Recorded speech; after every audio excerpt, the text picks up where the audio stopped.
Majority minority এটা আমরা চাই না। এই কারণেই যে এই যে কথাটা বলেছেন আমার ভাই, যে আমরা দালাল, এই দেশের দালাল আমরা। এই দেশ আমার দেশ, এটা আমি ওন করতে হবে সাহসিকতার সাথে, বলিষ্ঠতার সাথে, দৃঢ়তার সাথে চিৎকার করে এটা আমরা বলবো যেটা আমার দেশ। ধর্মের কারণে এখানে বিভাজন হবে না, রাজনীতির কারণে এখানে বিভাজন হবে না।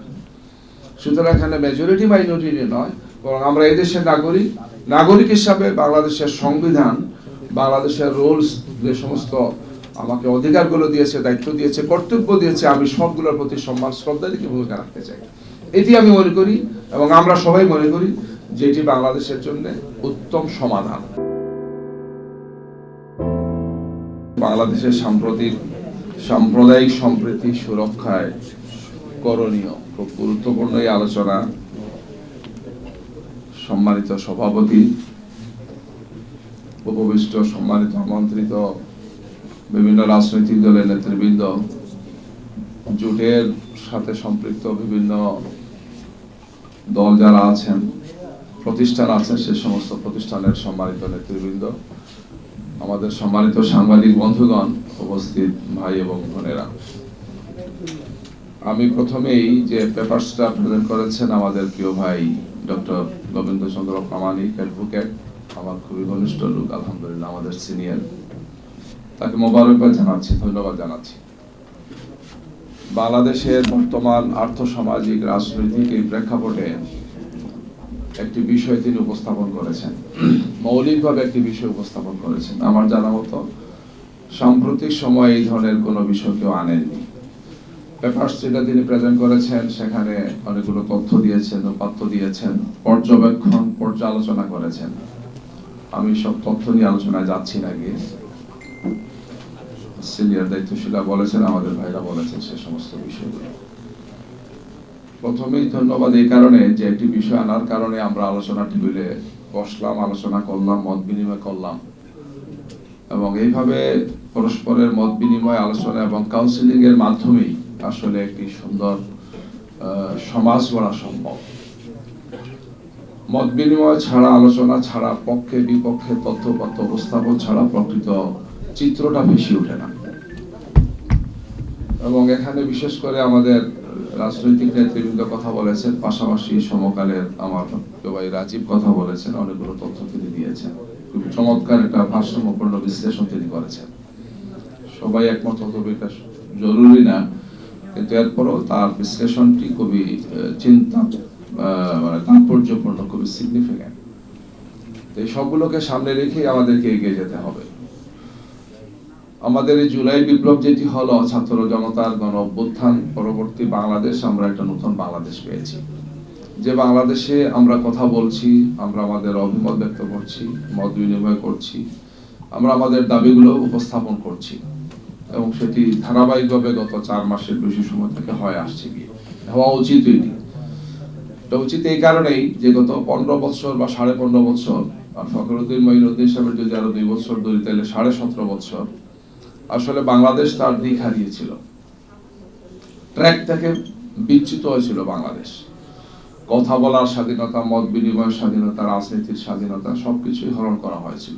শুধু একটি দল, একটি মত, একটি বিশেষ মানসিকতার মানুষকেই সেখানে প্রাধান্য দেওয়া হয়েছে। বাকিরা আমরা সবাই দ্বিতীয় তৃতীয় শ্রেণী নাগরিক অথবা অন্য কিছু হয়ে গেছে।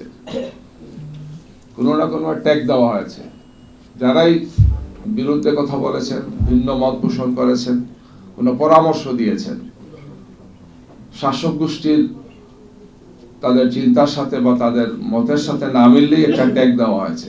এই ট্যাগ দিয়ে তাদেরকে সাইড করে ফেলা হয়েছে, তার দুনিয়া আখেরাত সব বরবাদ করার চেষ্টা করা হয়েছে।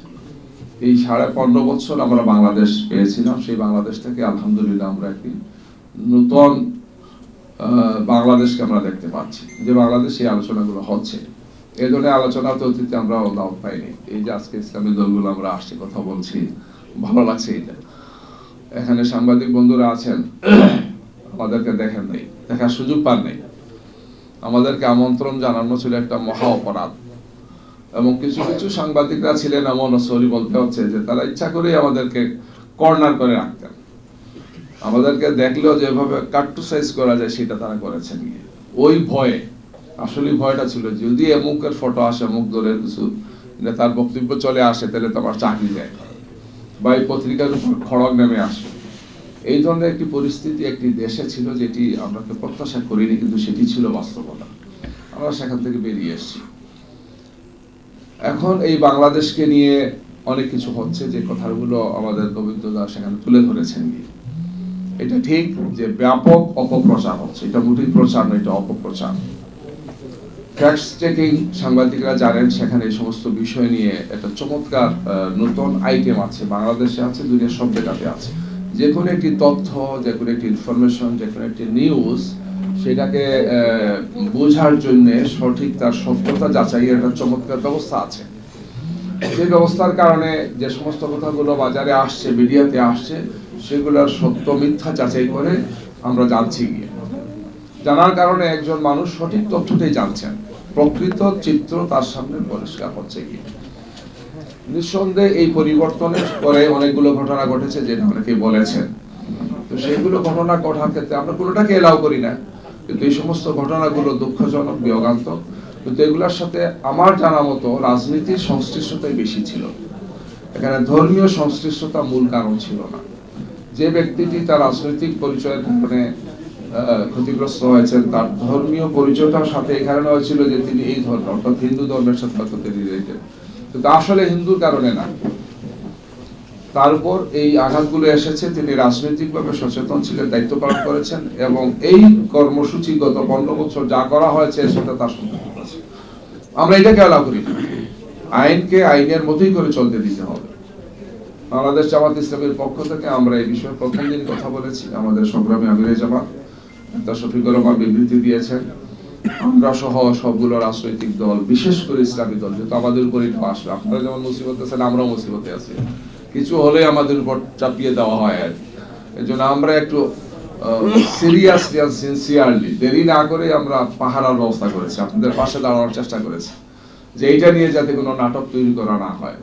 আলহামদুলিল্লাহ, বিশেষ করে 5 তারিখের পরে, আপনারা জানেন 5 আগস্টের পরে তো সরকারের কোনো নিয়ন্ত্রণ ছিল না। 8 তারিখ শপথ নিয়েছেন অন্তর্বর্তীকালীন সরকার।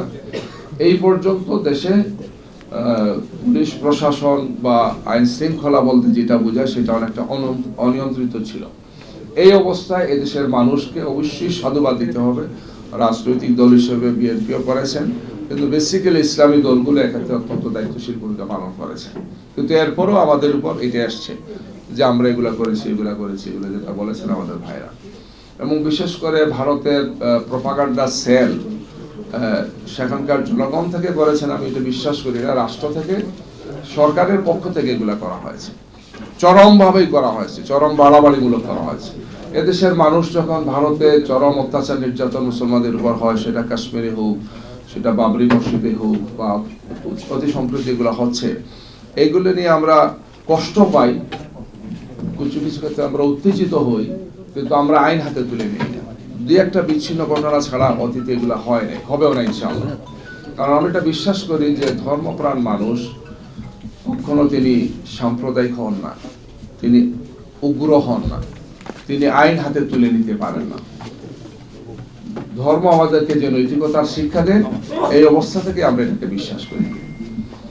আমাদের আমির ডাক্তার শফিকুর রহমান আরেকটি কথা বলেছেন, যেটি আলহামদুলিল্লাহ জাতীয়ভাবে আলোচনা হচ্ছে, যে মেজরিটি আর মাইনরিটি, আমরা এই কথাটা ভুলে যেতে চাই। যেটা আমাদের সিনিয়র বলেছেন যে এই জাতিকে কয়েক ভাগে ভাগ করা হয়েছিল, স্বাধীনতার পক্ষের, বিপক্ষের, এই চেতনার পক্ষের, এই চেতনার বিপক্ষের। মেজরিটি মাইনরিটি এটা আমরা চাই না। এই কারণেই যে এই যে কথাটা বলেছেন আমার ভাই, যে আমরা দালাল, এই দেশের দালাল আমরা, এই দেশ আমার দেশ, এটা আমি ওন করতে হবে, সাহসিকতার সাথে, বলিষ্ঠতার সাথে, দৃঢ়তার সাথে চিৎকার করে এটা আমরা বলবো, যেটা আমার দেশ। ধর্মের কারণে এখানে বিভাজন হবে না, রাজনীতির কারণে এখানে বিভাজন হবে না। সুতরাং এখানে মেজরিটি মাইনরিটি নয়, বরং আমরা এই দেশের নাগরিক হিসাবে বাংলাদেশের সংবিধান, বাংলাদেশের রুলস, যে সমস্ত আমাকে অধিকারগুলো দিয়েছে, দায়িত্ব দিয়েছে, কর্তব্য দিয়েছে, আমি সবগুলোর প্রতি সম্মান, শ্রদ্ধা রেখে ভূমিকা রাখতে চাই। এটি আমি মনে করি, এবং আমরা সবাই মনে করি যে এটি বাংলাদেশের জন্য উত্তম সমাধান। আমরা এই সমাধানে বুঝতে চাই। এই জন্য আমাদের ভাইরা, বিশেষ করে হিন্দু ভাইরা যখন কষ্ট পান, আমরাও কষ্ট পাই। আমাদের প্রত্যেকের ইতিহাস আছে ছাত্র জীবনে, আমাদের বাল্যকালে স্কুলে পড়েছি, যে এলাকায় আমরা পড়ছিলাম, যে এলাকায় আমরা বসবাস করেছি, সেখানে আমরা একদম মানে কে হিন্দু কে মুসলমান এটা বুঝতেই পারিনি। আমি যে এলাকায়, সেই এলাকায় তো অনেক হিন্দু ভাইরা আছেন, আমরা নিয়মিত যেতাম, এখনো তাদের সাথে সম্পর্ক। অনেক বয়স হয়ে গেছে, আমরা প্রায় বুড়ো হওয়ার পথে, কিন্তু মনে হয় না যে আমাদের মধ্যে কোনো পার্থক্য আছে। আসলেই আমাদের বাড়িতে সে সমস্ত ভাইরা আসেন, আমরা তাদের বাড়িতে যাই, পূজা পর্বণে দাওয়াত দেন, আমরা আমাদের অনুষ্ঠানগুলোতে দাওয়াত দিই। আমাদের কারো ইসলামী নিয়মে যে সমস্ত অনুষ্ঠান, আমরা সেখানে তাদের জন্য আলাদা ব্যবস্থা রাখি। এটা চমৎকার সম্প্রীতি, বাংলাদেশে অসাধারণ চমৎকার সম্প্রীতি। কিন্তু এটাকে মাঝে মাঝে ক্ষুণ্ণ করার জন্য, এটাকে ক্ষতিগ্রস্ত করার জন্য একদল লোক পলিটিক্যাল দৃষ্টিভঙ্গি থেকে, রাজনৈতিক দৃষ্টিভঙ্গি থেকে এটাকে তারা পুঁজি করেন, ক্যাশ করেন। এটি আমাদের জন্য দুঃখজনক বাস্তবতা, যেটা আমাদের ভাইরা বলেছেন। আমরা এটা থেকে বেরিয়ে আসতে চাই। আমরা বিশ্বাস করি যে একটা জাতিসত্তার বিকাশের জন্য শিক্ষা, স্বাস্থ্য, নিরাপত্তা, সম্মানবোধ, নাগরিক অধিকার যদি সরকার বা রাষ্ট্রের দায়িত্বে যারা থাকেন তারা যদি সেটাকে সঠিকভাবে বাস্তবায়ন করেন, তাইলে এই ধরনের সমস্যা থাকবে না। আমরা এই ধরনের একটা সম্প্রীতির বাংলাদেশকে দেখতে চাই, যে বাংলাদেশে আমরা ধর্মের ভিত্তিতে বিভাজন হবে না, আমরা পরস্পরের প্রতি সম্মান এবং শ্রদ্ধা রেখে আমরা চলবো। প্রত্যেকের অধিকার, তার দায়িত্ব, কর্তব্য যেগুলো আছে পরস্পরে, সেটা আমরা যাতে পালন করতে পারি। অন্তর্বর্তীকালীন সরকার দায়িত্ব নিয়ে অনেকগুলো কমিশন করেছেন। সেই কমিশনের প্রথম কমিশনটাই কিন্তু বিগত 15.5 বছরের আওয়ামী রেজিমে যে সমস্ত লুটপাট হয়েছে তার একটা বর্ণনা দেওয়ার জন্য ডক্টর দেবপ্রিয় ভট্টাচার্য অত্যন্ত এফিশিয়েন্ট, তাকে দেওয়া আছে। আমি তাকে চিনি, খুব ভালো, তিনি একটি দায়িত্ব তিনি পালন করেছেন। তাহলে প্রথম কমিশনটা কিন্তু তাকে দিয়ে করা হয়েছে এবং তিনি সেটি তুলনামূলকভাবে সবচেয়ে কম সময় সম্পন্ন করেছেন, যেখানে তিনি দেখিয়েছেন যে প্রতি বছর গত 15.5 বছরের মধ্যে পার ইয়ার $15 বিলিয়ন বাংলাদেশের বাইরে গিয়েছে, পাচার করা হয়েছে, লুটপাট করা হয়েছে। এর সাথে ঘুষ, দুর্নীতি ইত্যাদি ইত্যাদি তার একটা বর্ণনা দিয়েছেন, ডিটেইলস সেখানে প্রতিবেদনে এসছে গিয়ে।